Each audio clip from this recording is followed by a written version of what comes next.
Hey guys, so today you and I are going to talk about me and how I stay motivated. So let's get into it. So the question in question was, Frederick, how do you stay motivated, and do you have a bigger purpose of some sort, and what is it that keeps you awake at night? So the short answer is I have a list of things that I want to do before I kick the can, and I stay awake because I'm excited about all the things that I'm going to do. Let me explain. So this is a little bit outside of the programming sphere, so I'm going to try to keep it in the programming sphere as much as possible, because I have many things that are associated with programming that does keep me motivated. It's one of my biggest passions. If you didn't notice that from the fact that I've at this point produced I don't know how many hours of semi-useful, at the very least, I hope it's semi-useful content about my thoughts on programming. Now, a lot of people, for better or for worse, seems to believe that my channel is for them. It's not. It's for me. My channel, and the reason why I run it as this little hobby thing, is because it is a hobby.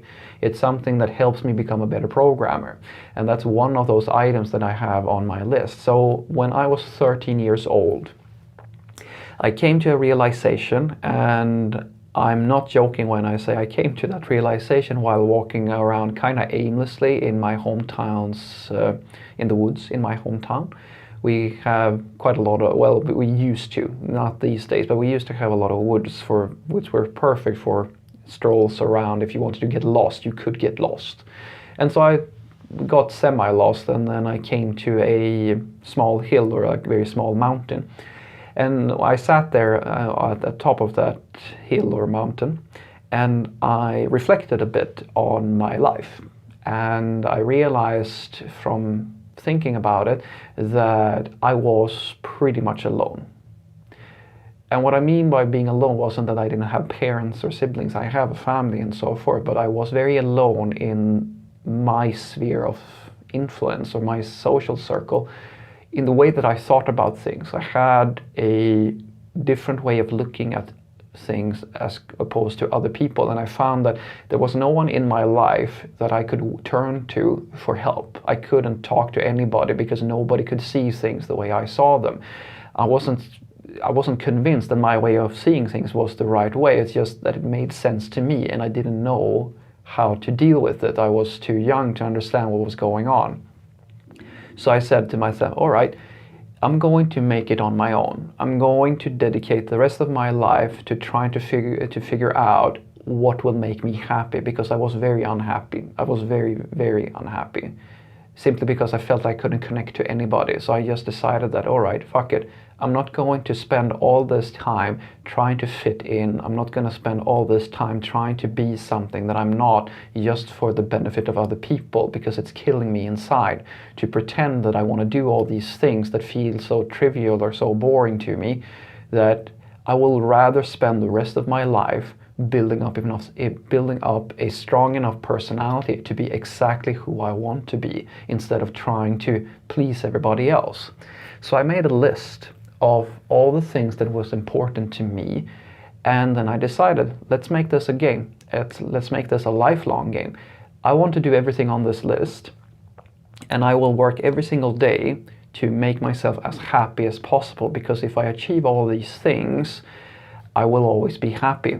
Or rather, I had the idea that if I can do something every single day that is working towards a long-term goal, but I'm happy doing that thing every single day, it doesn't really matter if I reach the goal or not, because if I reach the goal, it's going to be absolutely amazing. But at the same time, I've had fun all the time. So if I get bored with the thing, or if I don't reach my goals, well, then at the very least, I had fun trying. And so that's pretty much, well, that's most of the answer at the very least. And programming is one of those things that I have on my list. I wanted to become a person that truly understood programming. I call it the universal programmer, or the concept at the very least. And to me, the universal programmer is just an individual that has a fairly good understanding of all the things that is programming related. And I'm not by any means one of the best programmers around, but I'm working, most of what I do is in favor of reaching that goal, to get to that point where I feel as if I can pretty much do whatever I want. I may not be the world's best at it, but I can do pretty much all of it. And there's a lot of stuff that I have learned just from having that ambition to just be able to do it all. And that's most of where my motivation for software development comes. Now, there are other areas within my personal development that also is relevant in this, in all of this, but this is the reason why I have this channel as an example, because it's such a wide ambition. It's more than just knowing how to write code. It's about understanding what makes good code, what makes good projects, how are other developers thinking about things, how do you effectively communicate. All of these things are tied together into this long-term ambition. And the reason why I sometimes stay up at night and I can't sleep is mostly because I have had some good idea, at least what I think is a good idea. Some of them turn out to be good ideas, a lot of them turn out to be really bad ones, but at the very least at the time it feels like, oh, this is the thing that I should do now. This is the new project, or this is the new video. I mean, I don't know how many times I've gotten really excited about some really complicated request for a video, and I've really thought it through and I've gone, okay, how can I make that video communicate as clearly as possible how all of these things fit together, because it's a complicated thing to communicate. I mean, I don't really get excited about building a small Hello World application or showing somebody for the millionth time how a React thing works, because to me that's fairly simple, straightforward stuff. But if someone asks me, okay, Frederick, how should I structure my microservices architecture with event sourcing, and should I use this or that and so forth? Can you kind of, when the question is complicated enough that I know that in order for me to effectively communicate this, I have to really think it through, because I can't just, it's not a standard question. It's something that is it requires me to teach a mindset about software architecture and higher concepts than the basics of a syntax or the basic of a tool. That also gets me extremely excited, because it furthers this ambition that I have had, that if I can teach someone this, well, then that means that I actually myself understand it really, really well, or hopefully at the very least. And by teaching it, I will actually embed my understanding of the concept even further. So that pushes me to get even better. And that's why this is such a nice symbiotic relationship when I make videos like this. I get an excuse to practice my knowledge of software engineering and software development, and in the same breath, I get to help people doing that. To me, it's the perfect relationship. It's because I care about people and I want to help people, but at the same time I want to get better at the things that I care about. So it's, for me, a win-win situation. So what I want you to take away from this is that the higher purpose, if there is such a thing for me, is to finish off all the things that I have been working on since I was 13. And hopefully at some point I will return to that hill or that mountain, because it's still there, when I feel like I have achieved all these goals. And then I will sit there again and see what happens.